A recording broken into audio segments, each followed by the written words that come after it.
Добро вечер. Минути за најновите информации од културата.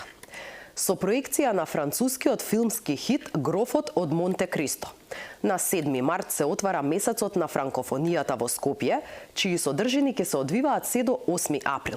Македонската кинематографија ќе ја представува "Уби ги прво децата" на Димитар Оровчанец, што ќе се прикаже на 27 март во Кинотеката на Македонија.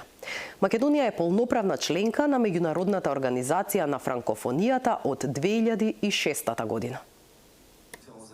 Со проекцијата на францускиот филмски хит Грофот од Монте Кристо во киното Синеплекс на 7 март се отвара месецот на франкофонијата во Скопје, чии содржини ќе се одвиваат се до 8 април.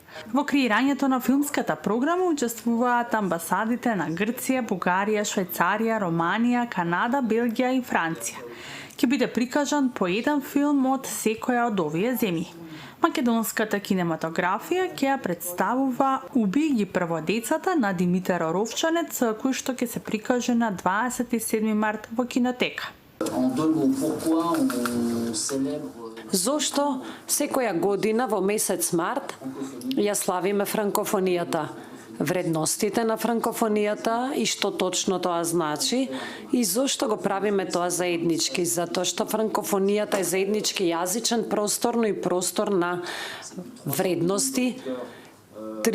Повеќе од 300 милиони соговорници во светот, меѓународна организација која што го уредува тоа, не станува збор само за лингвистичка заедница, туку и политичка организација во која што членуваат 93 држави и влади и Северна Македонија од 2006 е полноправна членка, односно повеќе од 20 години.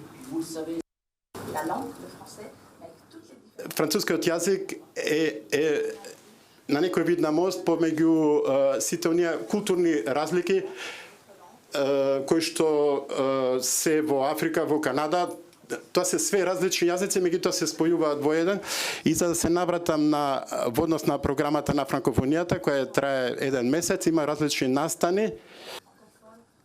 Покрај филмови во рамките на месецот на франкофонијата ќе се одржат и изложба надпревар по изразно читање, младински франкофонски парламент, ден на франкофонски култури. Посебен настан ќе има и во Битола на 17 април, кога ќе настапи францускиот пијанист Лоран Кулондер. Прилепскиот народен театар Војдан Чернодрински, кој оваа година слави 75 години постоење. Бил вистински расадник на млади актери кои своите успешни кариери ги започнале токму од овој храм на театарската уметност. А нивните имиња и до ден денес остануваат како траен печат на македонското театарско глумиште. Прилепскиот народен театар Војдан Чернодрински, кој оваа година слави 75 години постоење, бил вистински расадник на млади актери кои своите успешни кариери ги започнале токму од овој храм на театарската уметност. А нивните имиња и до ден денес остануваат како траен печат на македонското театарско глумиште. Рампо Ачески, Благоја Кепески, Борка Димкаровски, Блага Алампиоска, Мари Русеска, Нада Гешовска, Димитар Гешовски, Благоја Спирковски Џумерко се само мал дел од плејадата прилепски театарски актери кои според своите одиграни роли и се познати на целата македонска јавност. Во Прилеп на оваа сцена сите познати имиња кои што ги имаме на македонскиот театар, сите поминаа низ овој филтер. Значи низ сцената на Народниот театар Прилеп. Да ги заеме сите големи имиња, сите од тука починале. И тоа и се обидуваме да го вратиме како театар и како раководство, младите луѓе да им дадеме шанса да бидат на сцената. Прилепскиот театарски ансамбл во моментов брои само 11 актери и според раководството, а и според актерите, тој број е премал.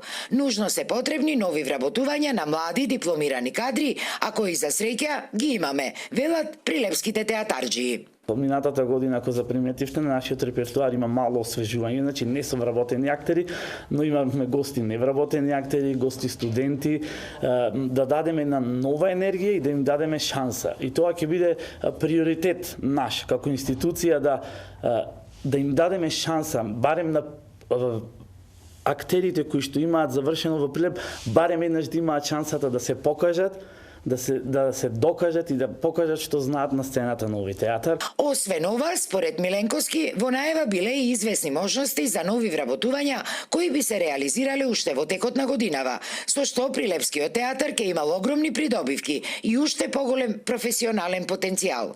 Инаку од 2004 година Прилепскиот театар функционира како дел од Националната установа Центар за култура Марко Цепенков. Животна желба на театарџиите е театарот пак да си биде самостоен субјект и секако конечно да добијат нова театарска зграда, а која им се ветува со години. Жири комисијата за наградата Роман на годината за 2024 година, што ја доделува Фондацијата за унапредување и промоција на културните вредности Славко Јаневски, ја направи првата селекција, избирајќи 20 од 43 пристигнати наслови на годинашниот конкурс. Комисијата во состав Лидија Димковска, минатогодишна лауреатка и председателка на жирито, Маја Бојаджиевска, Ѓоко Здравевски, Андреј Ал Асади и Катерина Богоева, представничка на Фондацијата, има обврска да го соопшти наградениот роман најдоцна до 15 март. Наградата годинава се доделува по 26 пат. Таа се состои од плакета, уникатна статуетка и паричен износ до 150.000 денари. Минатата година наградата ја доби романот Единствен матичен број на Лидија Димковска. И со оваа информација ги завршуваме вестите од културата. Ви благодарам што и денеска бевте со нас.